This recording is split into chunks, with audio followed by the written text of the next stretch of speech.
Martin Scorsese's classic mob drama Goodfellas follows the eventful life of low-level mafia hood and drug dealer Henry Hill. Hill becomes a mob associate from a young age and lives a life full of robberies, violence and narcotics crimes, and barring a few stints in jail, he gets away with it all, essentially living a life of luxury with his gangster friends. We chart the rise and fall of Henry, from his days as a boy fascinated with the mob culture to his involvement in the legendary Latanza heist. Through sheer debauchery, Hill and his friends live with want for nothing. That is, of course, until he burns his bridges with his mafia associates and learns that they plan to murder him. After this, Hill becomes an informant for the feds, with his testimony leading to numerous indictments and 50 convictions and the imprisonment of his former friends Paul Vario, called Paul Cicero in the film, and Jimmy Burke, called Jimmy Conway in the movie. Hill, his wife and their 2 children entered the Witness Protection Program in 1980, and they would go on to change their names and move around the United States several times. When he enters the program, Henry laments over his new boring life and craves his old one, full of fun and adventure. It is in this state, with Hill in the program, that the film ends, with the final title card telling us that at the time of the making of the film, in 1990, Hill was still in the Witness Protection Program, despite being arrested in 1987 for narcotics conspiracy and receiving 5 years probation, and being clean since.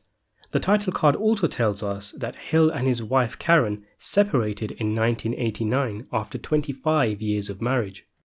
Henry's former mob boss, Paulie, died in 1988 in prison, and Jimmy at the time was serving a 20-year to life sentence for murder and would have been eligible for parole in 2004, but in 1996 he died.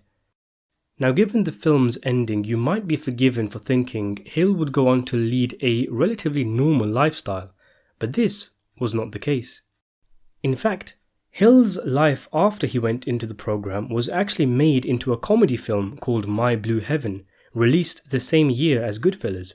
It's clear there was a lot of truth in Hill's narration at the end of the film, where he talks about missing the criminal lifestyle, because whilst in the Witness Protection Program, numerous crimes that Hill continued to commit, which apparently included burglary, assault, driving under the influence, and going around telling people who he was and doing interviews after Goodfellas brought him newfound fame, both Henry and Karen were expelled from the program shortly after the release of the film in the early 1990s.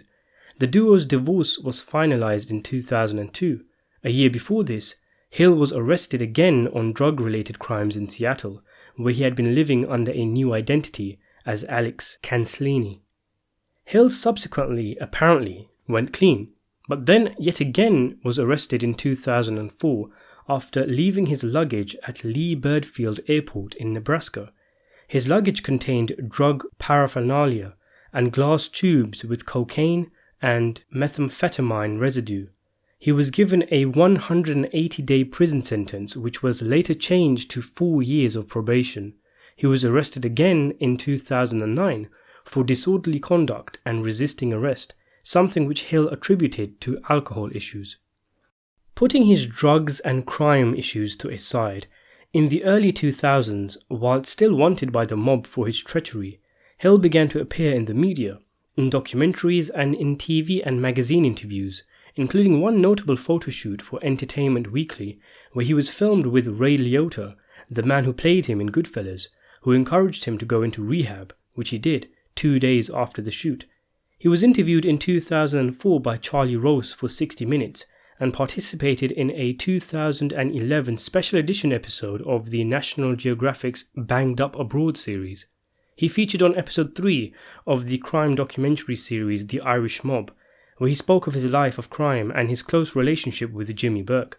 Hill also wrote several books, some about his life, like The Latanza Heist with Daniel Simone, but also wrote a few cookbooks, like The Wise Guy Cookbook, A Good Fella to Cooking on the Run. During his time in Nebraska, Hill worked as a chef and even opened his own restaurant, which was aptly named Wise Guy, the same name of the book by Nicholas Pileggi that Goodfellas is based on. However, the restaurant closed down after a month due to a fire. Maybe he took a tip from Wise Guy and burned down the restaurant for the insurance money. In an interview in 2008 with the BBC, in regards to the notion that many victims of his crimes might think he has commercialized his criminal life, Hill said, "I don't give a heck what those people think. I'm doing the right thing now." In 2012, Hill died after complications relating to a heart disease, a day after his 69th birthday. Lisa Caserta, who had been his girlfriend for the last 6 years of his life, said, "He had been sick for a long time, his heart gave out." And she also said, "He went out pretty peacefully for a good fella." According to her, Hill had suffered a heart attack before his death and was suffering from smoking-related heart problems. His family were present when he died. Ray Liotta said of Hill's death, "Although I played Henry Hill in the movie Goodfellas, I only met him a few short times, so I can't say I knew him, but I do know he lived a complicated life." The character of Henry Hill will live on as one of the most memorable characters in mafia movie history, in what is one of the best gangster films of all time. Thanks for watching.